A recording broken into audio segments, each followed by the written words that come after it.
Greetings from Paha Sapa, the center of all that is, and the place where the Lakota people come to pray for the state of the world. Stan Gibilisco here.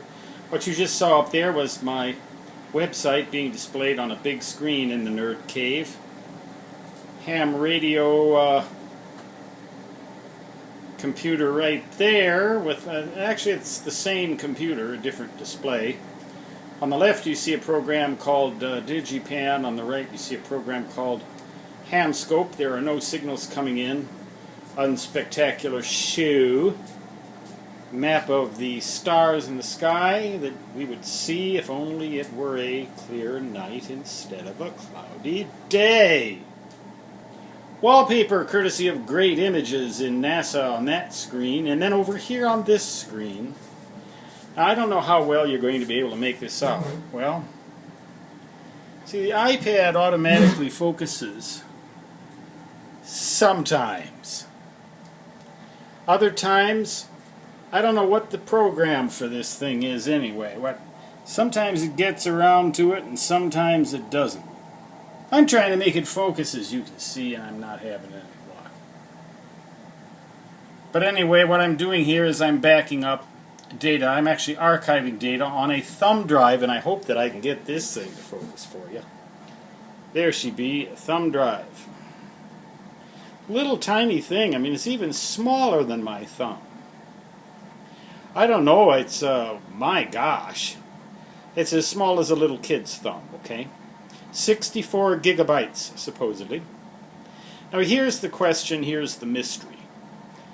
If you watched a video I did just a few minutes ago of this, basically this same thing going on, this same process of archiving, you will have seen my actions as I do it on the hard drive, the external hard drive.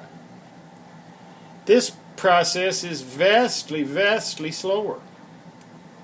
It's telling me 4 hours and 15 minutes remaining for the documents library. Well, my hard drive, it only took about 12 or 13 minutes to do it.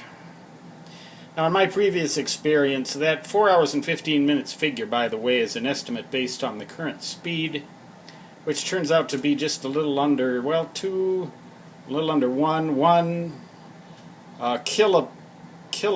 megabit per second.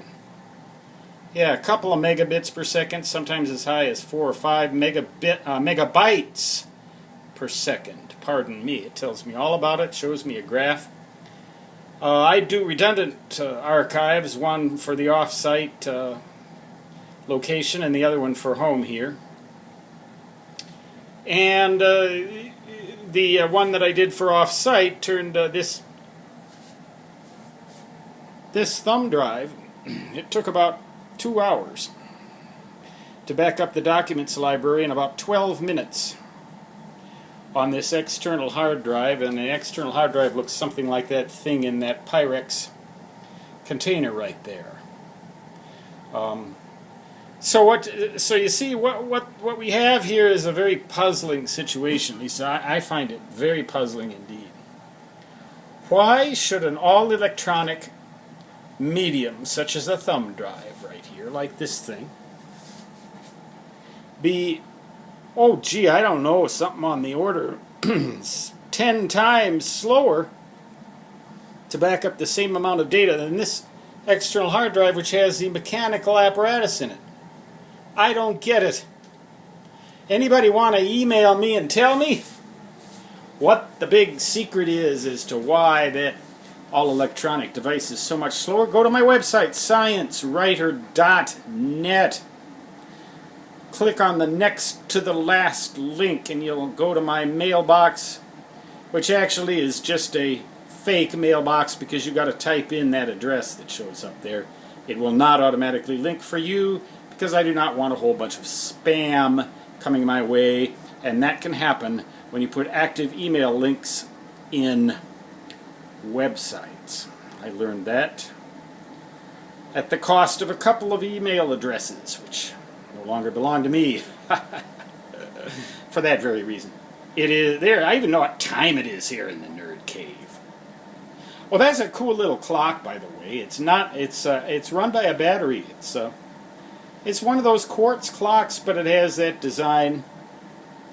You know what it looks like. It looks like an old-fashioned clock, but you don't have to wind it up. You only have to replace the battery maybe once a year.